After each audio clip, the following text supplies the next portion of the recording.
Hey guys, on our first episode of Howling, we're going to talk about Sylvanas and the new tomb of the Spider Queen. We're also going to talk about MOBA communities and introduce ourselves as our first podcast that we're going to do weekly. That we're going to talk about Heroes of the Storm. And I'm Vox as Aaron, and we have Skeggy as Max and HP as Nathan. This was great. Great and fantastic. So what, let's jump right into it? And who wants to be the first one to tell our viewers about themselves? I'm gonna mute this music just a bit. Okay, so I am Vox, and my real name is Aaron, and I am a game developer. I like developing games in my spare time, and I currently play Heroes of the Storm. I also played World of Warcraft, Diablo, and Counter-Strike Go. Awesome. I guess I'll be the next one to go. So, hey, I'm Max, also known as Skeggy. I work with Aaron, and I'm also making games, and I'm playing games, and that's pretty much what I want to do in life. Now I want to make also a game talk show about games for gamers. That's a lot of games, and there will be way more to come. So, stick with us. Nathan. Alright, and my name is Nathan. I am Aaron's brother. We have played games all our lives. We are definitely not experts, but what we do know is that if it's going to be a talk show about games, we can go on forever. We've played Diablo, StarCraft, World of Warcraft. Moving on to HOTS, we've been with Blizzard for a while. Yay, Blizzard. Blizzard is our favorite company, apparently. I don't even want to calculate how much money we actually spent combined on Blizzard games, skins, and all kinds of products. But today the show is all about Heroes of the Storm, the new game by Blizzard, and it's still in beta. Today, I think, personally, it's a good time to start the show because we have a big, gigantic patch. Yep. Now, I'll say it right out there that I haven't had a chance to play it yet, but both Aaron and Nathan, Yeah, well, I'll still get the hand of pointing. Anyway, you guys have, and maybe you can talk about something Sure. there. Yep. So we played for a couple hours today, and out of 10 games, we got one on the new map, which was a failure because we had, a pushing team, I think? We went all specialists, and it didn't work out. But besides that, the map is pretty cool. The goal of the map is to capture gems that drops from creeps, and those creeps, those gems are used to spawn creatures that push on the lane. So the idea is kill creeps, farm the gems, and kill the enemies because they drop the gems, and you can't collect the gems from them. And we did pretty poorly. I think we could have done a lot better on that one. yeah, it seems that the map is very, very fast-paced.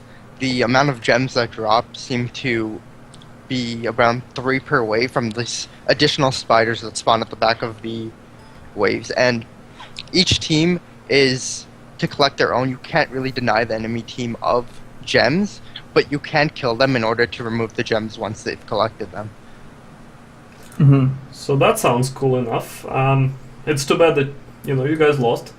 Yeah. Probably a pushing team wasn't really a good option for that. But what would you say would have been if you had the chance to do it all over again? Play against the same team, same opponents, but you get a redo on the heroes that you pick. What would you do? We needed some DPS, I think. We lacked DPS and tank heroes. Yeah, I think in that map especially, strong lanes are really good. We had weak lanes that would require us to move players around a lot, and since each lane spawns a spider when you collect all of the gems necessary to start the event, you need each lane to be able to survive on its own, so having a strong lane in each one will work out better for you. So speaking about specific heroes, what would you have played? Can include your personal favorites. I think it may be a good map for Brightwing as well. I typically don't like Brightwing at all, but she has the ability to switch between lanes, hop in and out really easily, and that might be something that'll be really strong. Also, she's a really good solo. Actually, most of the supports are pretty decent solos, but they don't hold the lane very well. Nova was good on the map too. The enemy team had a Nova, and they just kept moving from lane to lane, harassing the opposite our team, and we couldn't get any of the gems because they kept trying to kill us and pushing us away from the creeps. And that's what you can do with like certain heroes: keep them away from the gems because you don't want the enemy to get the gems, and you want to try to get as many gems as you can from your lane. Did you actually see if Noah can carry the gems while being invisible? Because that seems really overpowered. Yeah, you can. We had a Nova on our team as well who, due to the ability of our Rhaegar who did not want to stay in a solo lane, she had to lane herself, so she kind of lost out on that aspect, but she seemed fairly strong. Actually, this patch we've been having more problems with Nova than usual. Well, that's good. And did you have a chance to play with the new hero? Did you have one on your team or maybe opponent's team? We're talking specifically about Lady Sylvanas. Yeah, Sylvanas. I'm quite sure she's gonna need a nerf or something of the like. It might be just the fact that most people don't know how to deal with her right now, and that might be a big part of it. But she seems fairly strong. She plays similarly to the Witch Doctor, who is also a really, really strong pusher, but he has the ability to affect a team fight incredibly well, and she seems to fit that role. Her ult is a 2.5 second range silence that can have the potential of hitting a whole team, so that alone makes her like probably one of the better specialists in that sense for team fights.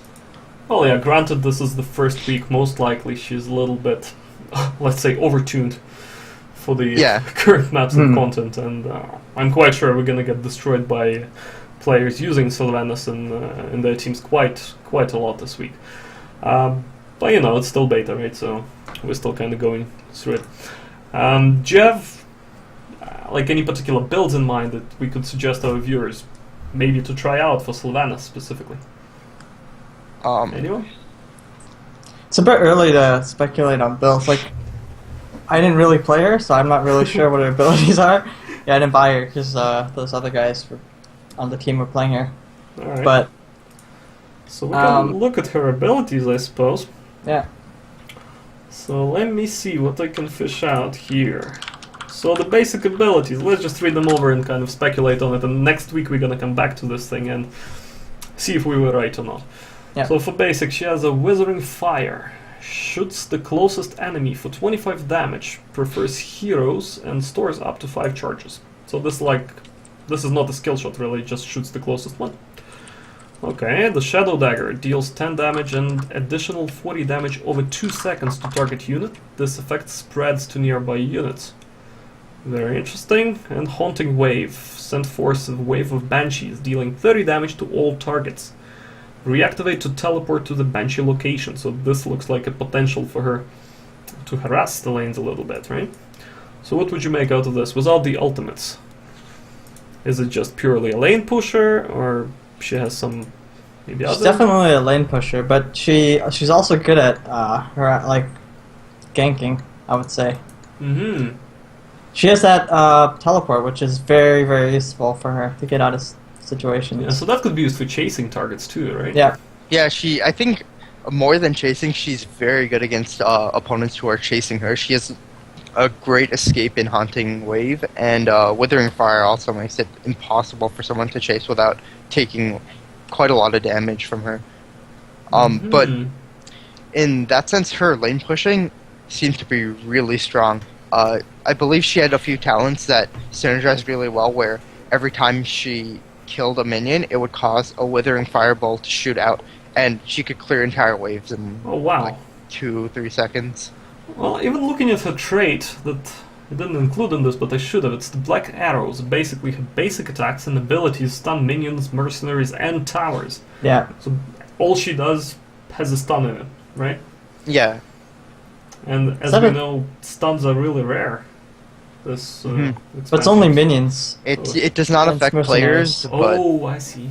it does affect towers, so if you leave her in a lane by herself, to push. She can take out the whole keep by herself. There's also that blocking out of 2 towers. Yeah, there's a few videos online actually where she's able to fire alternating shots between 2 towers in order to keep them both stun locked, and she has, I believe, Really? a demolishist trait which removes the ammo from the tower, so she can completely remove towers by herself. Well, that seems a little bit overpowered, wouldn't you say?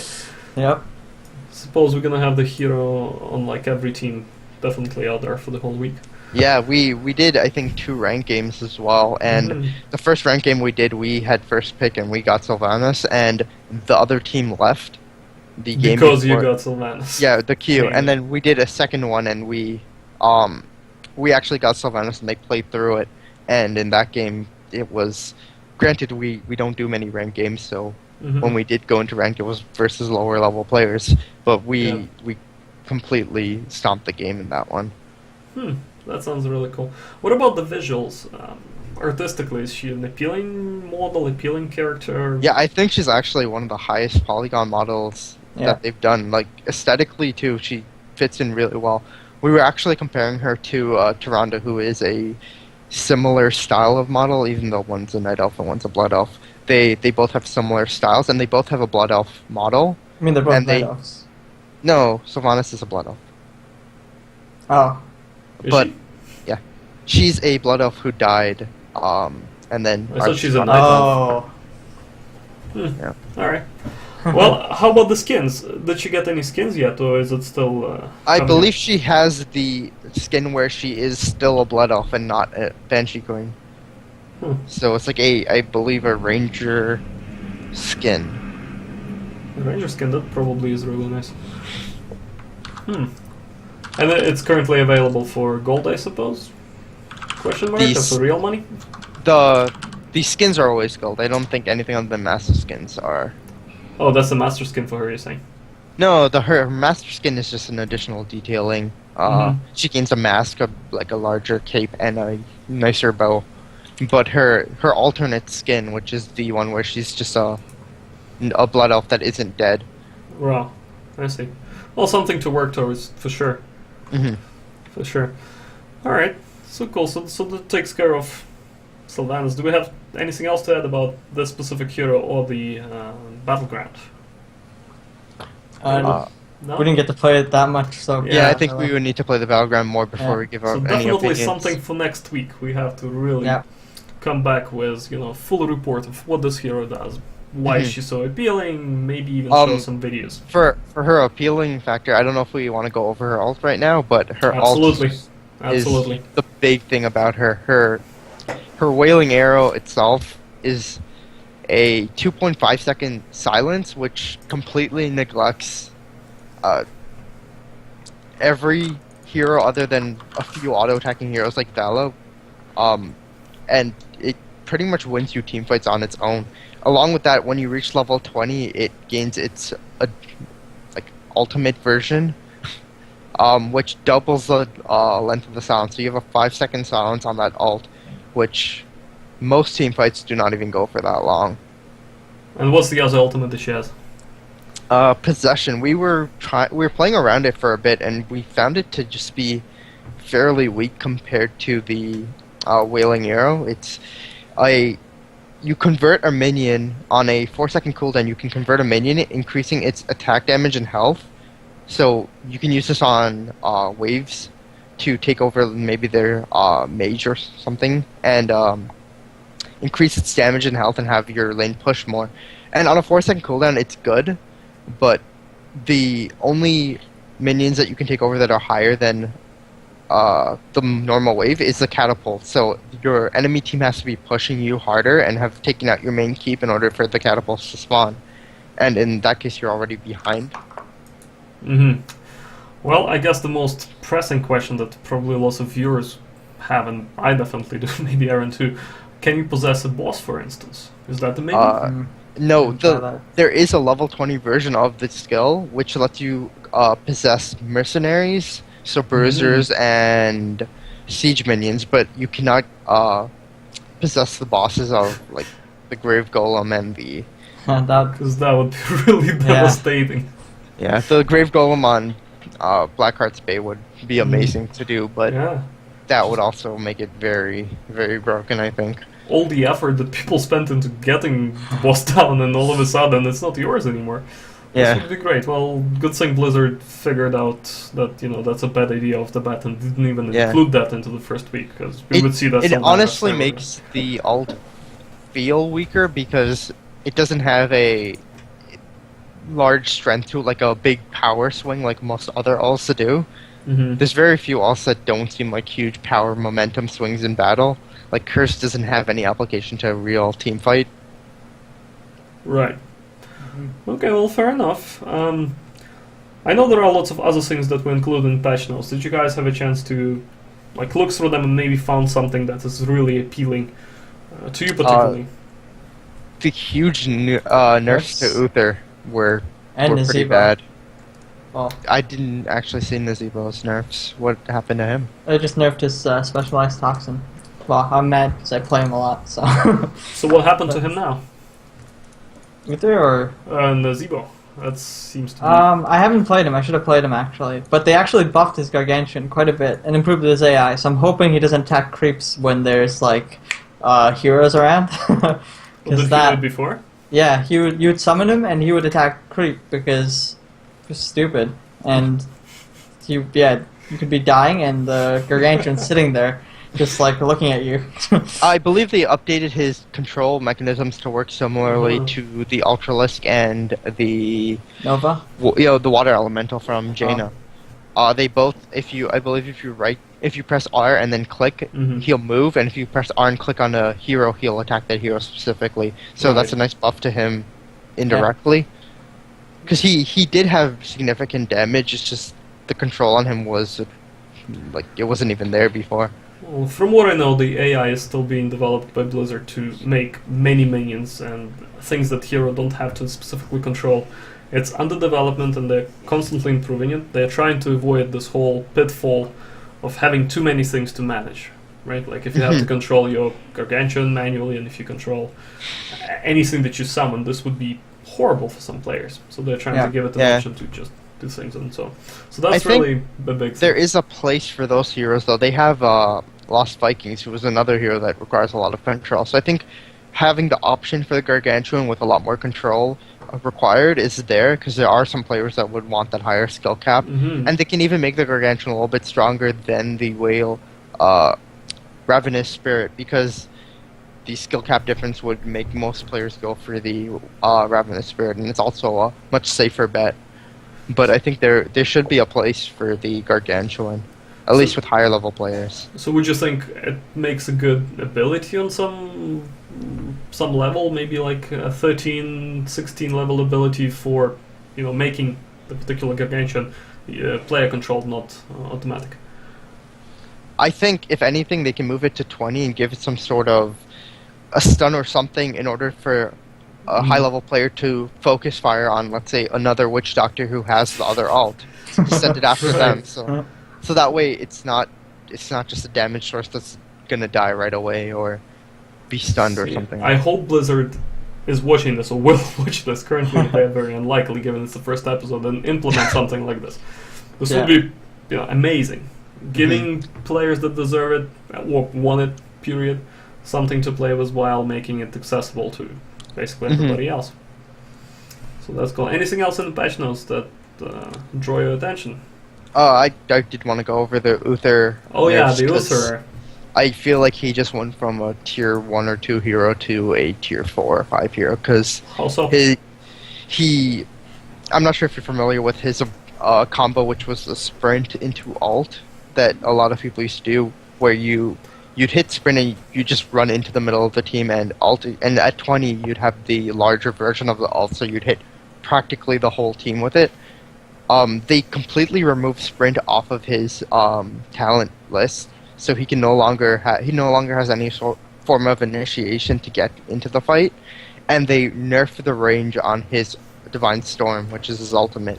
So it is now about 45, I think 50% the size that it was before. So do you think they did it specifically because they wanted played as a support, not as some sort of ganker initiator, team wiper? Because that's like an AoE stun. We didn't see many stuns in the game. Forget about AoE stun for the whole team. I feel like they did move more to a healing role for him because I think they gave him his passive trait also got redone to be a more supportive role where he does more heals and he can't cast his normal abilities through it, which I think is more in line with what he should be. I did like the fact that he was more of a CC support. I don't think they have many of those. I think Tyrando's the only other good reliable stun for supports. I'm trying to think of anyone else right now. And they both play very differently than normal supports like Rhaegar. So it was just a fun difference in play. I think they could have nerfed him, but I don't think they should have removed all of his utility to initiate fights. Yeah, the only other support that has some sort of control that I can come up with is the Brightwing. Yeah. He can polymorph, but it's not really a full control. The controlled player still has an option of escaping. Of moving around, yeah. I believe the polymorph also gives you some sort of movement speed. I think so. That's nice. But you can alter it so that it slows you down. Yeah. Oh, that would be nice. Yeah. Making somebody actually slower. That is a good ability. Alright, so it seems like the patch notes are really rich, and you guys can find them on the Blizzard website. We'll also probably post a link to them in our YouTube video that's going to come up on Thursday, I believe, just so you can go over all the notes yourself and figure out whatever happened to your favorite hero, because these are rich, and as I'm looking through them, a lot of heroes got some abilities changed or reverted, and if you are serious about Heroes of the Storm, or even casual to a degree, but you like particular hero, it's worth checking these out. And so you're more familiar with that stuff. So on that topic, let's move into our last discussion for today, and this one was about MOBA communities in general. So this is not really specific to Heroes of the Storm, but as you probably heard when we did the introductions, these guys specifically, they played lots of other MOBAs before and have experience dealing with other players in other MOBAs. And for those of you who haven't played other MOBAs like Leagues of Legends and Dota and Heroes of New Earth and even, what is that one about Middle Earth? Something about Middle Earth that nobody plays. Middle Earth? Yeah, exactly. Not even heard of it. Exactly. They released it and it flopped within 2 weeks, so nobody really cared. So tell us about the experiences, Well, so far we've been fortunate enough to have a team, and in most cases, so we've been okay. So, like we haven't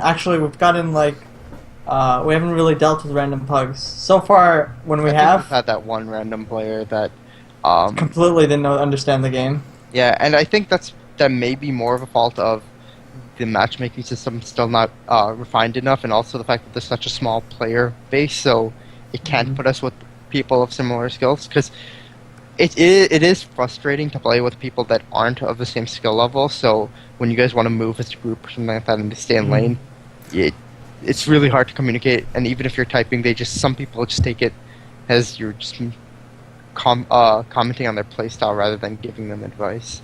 So what about other MOBA games? What's the community like? You're comparing Leagues of Legends, for instance, to Heroes of the Storm, or to Dota and Heroes of the Storm. What to expect for new players entering Heroes of the Storm, and they have no ideas about what the MOBA is. Most of these guys, they were playing World of Warcraft for last 8 years, and now this is another game by Blizzard, so naturally they're gonna try it out, and they should. This is a great game.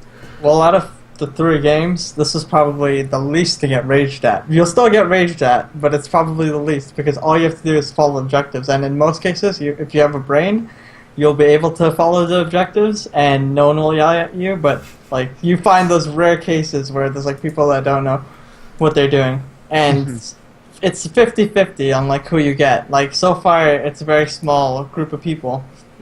So you'll get like the people that are really nice and try to teach you, and then they'll yell at you and swearing and yeah. So wouldn't you say the new players should be ready for that sort of toxic attitude towards them from the beginning? Not because these are the people that I mean, but mainly because this is just the genre of the games that makes people very passionate about the games, should I say? Yeah, like it's. Yeah. Yeah, you can Go ahead. I was going to say that I think Blizzard has actually taken steps because they believe it's of a similar thing, because communication within the game, especially with the other team, is almost non-existent. They used to have a emote system in the game where you could say certain things like thanks and a few like threats and things like that in the game, and those were recently removed because I think they brought a lot of toxicity to the game, with a lot of players saying thanks after they killed someone and things of that nature. So that was removed, and I think even communication within your own team is usually kept to a limited amount. And I find the only times people really talk is when they're completely oblivious to strategy or when they're raging at each other. So chat just seems to almost always be a negative thing. Mm-hmm. But as we know, communication is paramount to success in games like MOBA, because you have to work as a team. Yeah. And limiting communication, in a way, takes away this tactical element.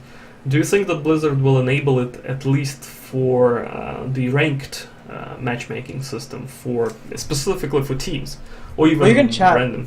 With yourself right now, with your own team. You just can't chat with the opposing team, so you can't troll them, you can't yell, like, say Yeah, and I don't think there needs to be any chat between the opposing team. It's not going to bring much of a difference. To that, to be honest, I disagree a little bit. It has been a long-standing tradition in pro gaming and specifically esports communities to show some sort of level of sportsmanship towards the opponents. So people would usually type, GLF, HF before the game starts, and then GG. I believe GG is one of the commands that if you type into chat will show up for both teams at the end of the game. Okay. So they actually filtering based on things that you put in the chat? Yeah, I believe so. Because that would make a really, really nice system. It would encourage sportsmanship and definitely promote Heroes of the Storm as a true esport, to be up there with the rest of the MOBAs, at least the successful ones, and definitely will remove the nasty element of toxicity. That's really... to this topic, I'd really like to encourage people that will see this, doesn't matter at which time, whether it's on Twitch or YouTube, or you're gonna watch this podcast, 2-3 months down the road. Send us an email or tweet at us what experience you had with toxic communities, and is it different in Heroes of the Storm? Maybe share a story, maybe tell us how you dealt with something that's toxic. Do you take it personally, or you have thick skin and it doesn't really bother you? I'd really like to hear stories from actual regular people, regular players about this stuff, and we see how this community has a chance of being different than any other competitive or semi-competitive community out there. Do you guys have anything to add about the communities, toxicity, communication, anything on the topic? Well, it's still early to say exactly what's going to happen. Like, people could still be raging at each other. But so far, it seems like they've done their best to fix most of the issues. The more players they add into the league, into the Heroes of the Storm game, the community seems to get more and more negative. So it may grow with the larger player base, or you might just see more of them because there is such a large community. That's right. That's actually a very good point. Alright, so before we close this and go on our merry way, we talked among the guys and decided to do a giveaway of some sorts with each show. And why not start with the first one? I know we have some people following us on Twitch, maybe randomly. Maybe they knew that this will happen. Who knows? Maybe I told someone. I think we have a question today that Aaron has somewhere that he wants to ask, and we're gonna be giving away the skin for Sylvanas. New hero, really cool skin. High polygon count, as you heard. So take it away. Ask away. Let's see if somebody knows the answer to that. So the question was... What was the question?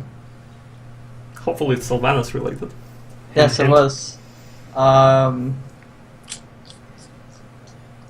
I forgot the question. Oh, wasn't it like, what was Sylvanas' middle name? That was a joke question. Yeah, Oh. I don't even know if anyone would know that, to be honest. Does she even have a middle name?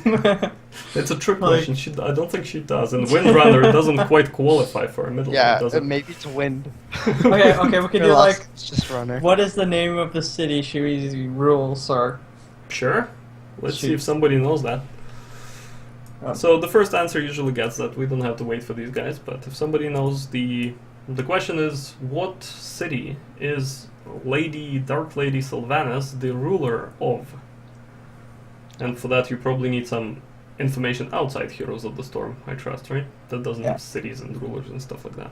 Might say in the actual game. I believe her lore may say it, or you could look it up. Or at least, yeah, you can do some research about that. Yeah. So let's wrap this up. This was really, I think, really great for, the first episode, and we'll definitely do better, because then we're gonna, look back at this and say, oh my god, this sucked absolutely horribly. So today, thank you for tuning in, and thanks for everybody that were watching us. Big ups for my co-hosts, Aaron Vox Sequeira and his brother Nathan HB, because I'm not going to pronounce that, Sequeira. You can follow Nathan on Twitter at Netherglaive, and you cannot you can follow Aaron on Twitter. Nathan you cannot follow on Twitter yet, but do follow us at, what is this, Howling Fury TV. Subscribe, see what we have to say. I'm Max Skeggy Drozd. You can follow me on Twitter at IamSkeggy. So looking forward to hearing your stories, and thank you for tuning in today. Bye, everybody. Nuclear launch detected.